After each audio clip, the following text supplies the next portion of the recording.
नाही, भुजबळ साहेबांचे बोलवते धनी कोण आहेत हे आता महाराष्ट्राला कळून चुकलेलं आहे। अशा पद्धतीची खोचक टीका छगन भुजबळ यांनी केलेली आहे। मला वाटते अपमान करताना पाहायला मिळतो। नाही, भुजबळ साहेबांचे बोलवते धनी कोण आहेत हे आता महाराष्ट्राला कळून चुकलेलं आहे आणि म्हणून मला वाटते आता हे धुईचं राजकारण दोन समाजामध्ये तेढ निर्माण करून मूळ विषय बाजूला ठेवण्याचं एक षडयंत्र आहे आणि म्हणून आमचं नेहमीच म्हणणं राहिलेलं, आम्ही त्याचा उल्लेख वारंवार केलेला आहे की सरकारमधले एक मंत्री अजून त्यांची वक्तव्य थांबत नाहीत। म्हणजे शासनाची भूमिका आहे काही हे देखील स्पष्ट होणं अभिप्रेत आहे। निवडणुकीच्या पार्श्वभूमीवर दोन जातीमध्ये तेढ निर्माण करून निवडणुकीचा फायदा घ्यायचा प्रकार कुठेतरी तो आता सगळ्यांना कळून चुकलेला आहे। ते काय हे आता जे काय दिसते सरकारमधले एक मंत्री एक बोलतायत, दुसऱ्या बाजूला दुसरं चाललंय, त्याच्यावरनं हे स्पष्ट दिसतं।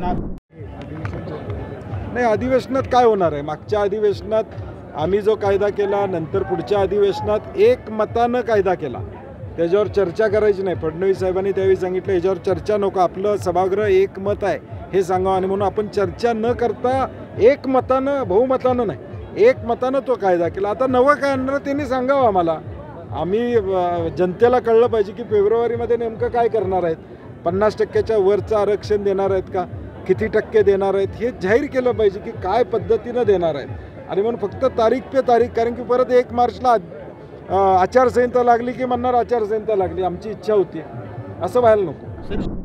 पूर्णपणे फीस घातलेली आहे। सरकार आता पुढे काय करेल असं वाटते आणि काय करणं अपेक्षित आहे? नाही, मला वाटते सरकार नेहमीच तारखा देत आलेलं आहे। मी परवा देखील अधिवेशनामध्ये जाहीरपणे सांगितलं की मुख्यमंत्र्यांनी मराठा समाजाची फसवणूक केलेली आहे, कारण की 24 तारखेला शाश्वत असं कुणाच्याही आरक्षणाला धक्का न लावता कोर्टामध्ये टिकलं असं आरक्षण देतो म्हणून सांगितलं होतं। तारीख सरकारनं दिली होती, पहिली तारीख दिली 30 दिवस, त्याला 40 दिवस घेतले, नंतरची तारीख मिळाली 24 तारखेपर्यंत। महाराष्ट्रातला तमाम मराठा समाज वाट बघत होता की काय होणार आहे, कशा पद्धतीनं निर्णय लागणार आहे। मग तुमच्या हातात नव्हतं तर मग फसवणूक का केली हा प्रश्न आज मराठा समाजाच्या समोर आहे की हे 24 तारखेला घडणार नव्हतं, अधिवेशन फेब्रुवारीमध्ये घेणार म्हणतात, फेब्रुवारीच्या अधिवेशनामध्ये नेमकं काय करणार आहेत हे ते सांगत नाही आहेत। 50% वर आरक्षण देण्यासंदर्भात केंद्राकडं भूमिका मांडणार आहेत का त्याच्याबद्दल कुठं सांगत नाहीत। परवाचं जे भाषण विधिमंडळातलं बघितलं, आम्ही सगळ्यांनी विरोधी पक्षांनी या मराठा समाजाच्या आरक्षणाच्या संदर्भात सकारात्मक भूमिका आम्ही घेतली होती। सरकार जे पाऊल टाकल पॉझिटिव्ह शाश्वत असं त्याला पाठिंबा देण्याची भूमिका होती। परवाच्या भाषणामध्ये फक्त बजेटरी प्रोव्हिजन्स ज्या योजना आहेत त्या अगदी परत पुन्हा त्याला सजवून योजना पुढे सांगण्याचं काम केलं आणि मला वाटते मराठा समाजाची फसवणूक झाली असं म्हणायला हरकत नाही। आचारसंहितेपर्यंत कुठंतरी हे प्रकरण घेऊन जायचं असं सरकारचा प्लॅन वाटतोय का? कारण की नाही, मग 24 तारीख दिली का? 1 मार्चला मागच्या वर्षी आचारसंहिता लागली होती, आत्तासुद्धा 5-6 मार्चला पहिल्या आठवड्यात आचारसंहिता लागणार असं साधारणपणे वातावरण आहे। मग हे जर माहीत होतं मग 24 तारीख दिली का? म्हणजे ही टोटल फसवणूक आहे ना।